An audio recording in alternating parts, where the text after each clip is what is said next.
My brother got the money, my sister got the jewelry, and I got an old house that nobody wanted. The day my father's will was read, everyone felt sorry for me. My brother tried to hide his smile. My sister looked relieved. Even I thought my father had made a strange decision, because while they inherited everything that looked valuable, all I received was a run-down house at the edge of town. An old property with broken windows, cracked walls, and a roof that looked ready to collapse. But 6 weeks later, hidden inside that house, I found a secret my father had protected for more than 30 years.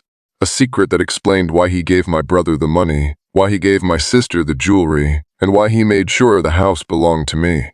And by the time my brother and sister learned the truth, nothing in our family would ever be the same again. My name is Daniel Harper. I was 32 years old when my father died. I lived in the same small town where I was born.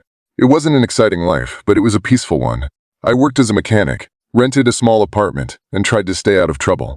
My older brother Michael was completely different. He measured success by how much money someone had. The bigger the bank account, the more respect he gave them. My sister Rebecca loved expensive things, designer clothes, luxury vacations, fancy restaurants. She always believed she deserved a better life than the one our family could afford. Then there was my father, Richard Harper, a hard-working man who spent most of his life fixing machines and helping people. He wasn't rich, he wasn't famous, but he was respected by everyone who knew him. After my mother died, he became quieter. The older he got, the more time he spent alone, especially at an old property outside town. The place was known as Harper House. It had belonged to my grandfather before he passed away. The house was old even then. Most people thought it should have been demolished years ago. Yet my father visited it almost every week. Whenever I asked why, he always gave the same answer. Some things are worth protecting. I never understood what he meant. Then one afternoon, everything changed. I was working at the garage when my phone rang. It was the hospital. My father had suffered a heart attack. By the time I arrived, he was gone. Losing him felt like losing a piece of myself. The funeral was held 3 days later. Hundreds of people attended. People shared stories about how he had helped them fix equipment for free when they couldn't afford repairs. Others spoke about his kindness during difficult times. Listening to those stories made me realize something. The richest thing about my father was never his money. It was his character. A few days later, my brother, sister, and I met with the family lawyer. The room felt uncomfortable from the moment we sat down. Michael looked excited. Rebecca looked nervous. The lawyer opened a folder. Then he started reading. Michael inherited over $400,000 from savings and investments. Rebecca inherited my mother's jewelry collection and several valuable antiques. Then came my name. The lawyer adjusted his glasses. Daniel Harper shall receive full ownership of Harper House and all property associated with it. Silence filled the room. Michael laughed first. Seriously? Rebecca looked confused. That's all? The lawyer nodded. Those were your father's instructions. My brother smiled. My sister seemed satisfied, and I sat there wondering why my father had done this.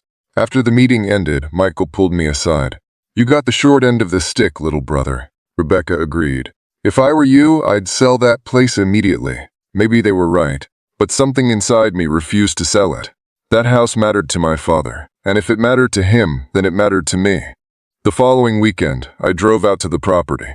The place looked abandoned. Tall weeds covered the yard, dust coated every surface.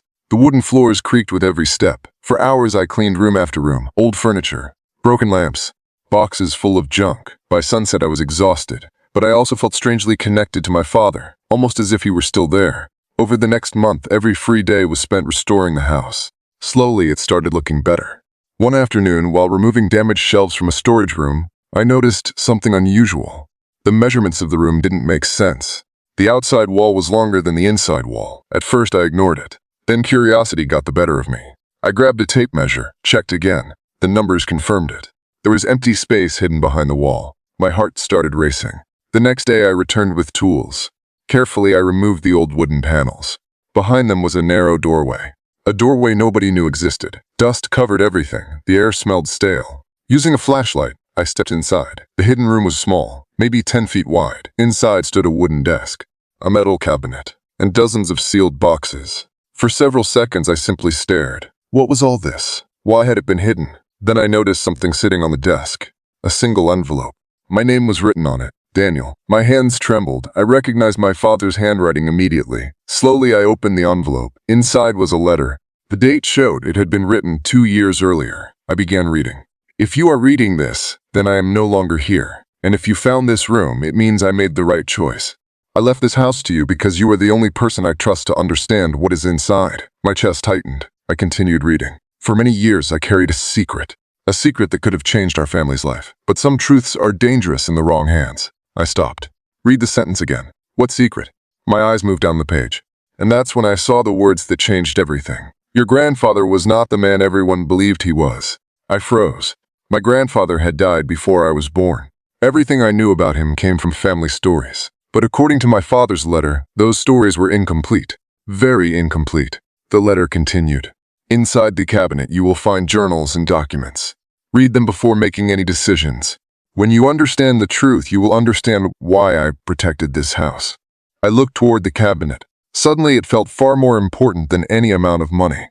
Slowly, I opened the metal doors. Inside were stacks of notebooks, old photographs, property records, newspaper clippings, and a small locked box. Whatever my father had hidden all these years was connected to those documents. I could feel it. I carried everything into the main house. That night, I barely slept. The first journal belonged to my grandfather, and the first few pages revealed a story nobody in our family had ever heard. A story that would completely change how I viewed our past. But the deeper I read, the more shocking it became. Because my grandfather hadn't simply hidden a secret. He had hidden an entire fortune. And according to the journals, someone else had been searching for it for decades. Someone who still might not know where it was. And suddenly, for the first time in my life, I understood why my father wanted only me to have that house. The next morning, I sat at the kitchen table with a cup of coffee and my grandfather's journal in front of me. Outside, the sun was rising over the fields surrounding Harper House. Inside, my heart was racing. I opened the first journal and began reading. The entry started in 1968. At first, they seemed ordinary. My grandfather wrote about work, family, and daily life. But after several pages, the tone changed. One entry caught my attention immediately. I found something today that could change everything. I kept reading. According to the journal, my grandfather had purchased a large piece of land outside town for a very small amount of money. At the time, nobody thought the property was worth anything. Most people considered it useless farmland. Months later, surveyors working nearby made an unexpected discovery. A large deposit of rare minerals was located beneath several properties in the area, including my grandfather's land. Suddenly, land that had been nearly worthless became incredibly valuable.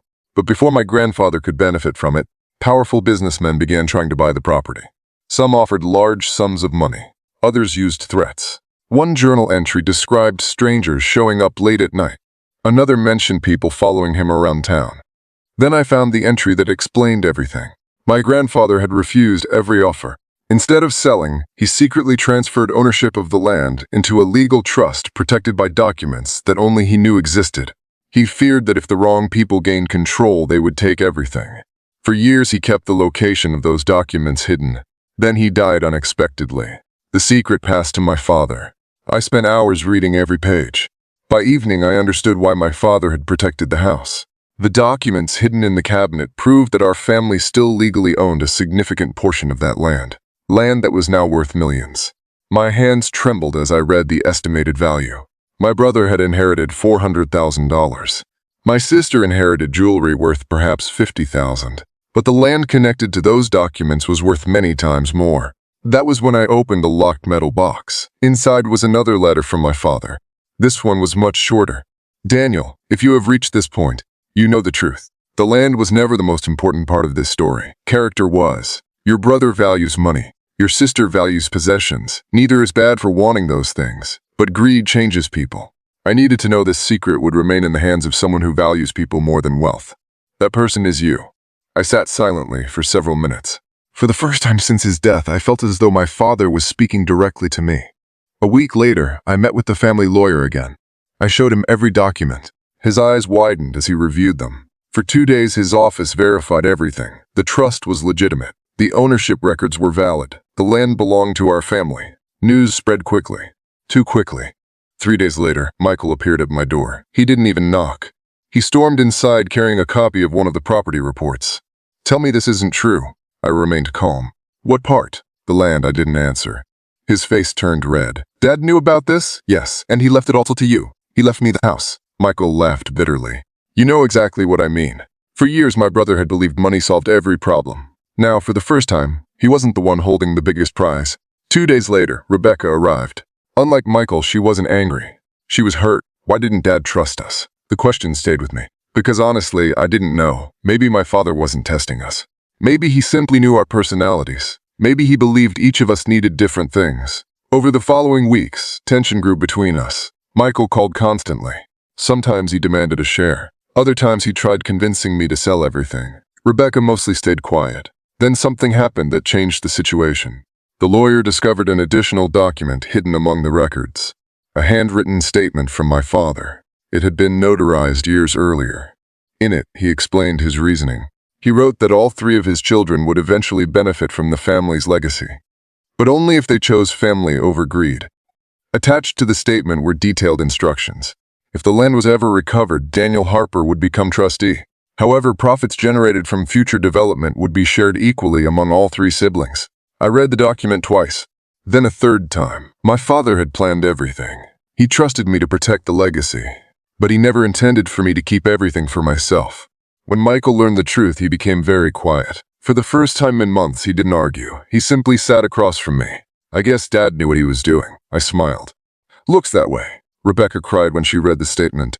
Not because of the money, because she finally understood something. Our father hadn't been choosing favorites. He had been choosing a guardian, someone to protect what mattered until the time was right. Over the next year, our relationship slowly healed. The land was leased through legal agreements. The income changed all of our lives. Michael paid off debts and started a legitimate business. Rebecca opened the small design studio she had always dreamed about. As for me, I restored Harper House completely. Every room, every wall, every floorboard. I turned the hidden room into a family archive filled with photographs, journals, and memories. One evening, nearly 2 years after my father's death, my brother and sister joined me on the porch. The same porch where my father and I had spent countless evenings talking. We sat there quietly watching the sunset. No arguments, no jealousy, no resentment, just family. For a moment it felt as though my father was sitting there with us. And somehow I think he would have smiled. Because in the end, the greatest thing he left behind wasn't money. It wasn't jewelry. It wasn't land. It was the lesson hidden inside all of it. The things people fight over often aren't the things that matter most. Money can disappear, jewelry can be lost, property can be sold. But trust, love, and family are worth far more than anything written in a will. My brother took the money, my sister took the jewelry, and I got the old house.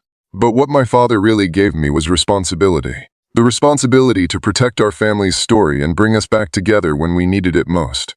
And looking back now, I finally understand why he wanted me to have it.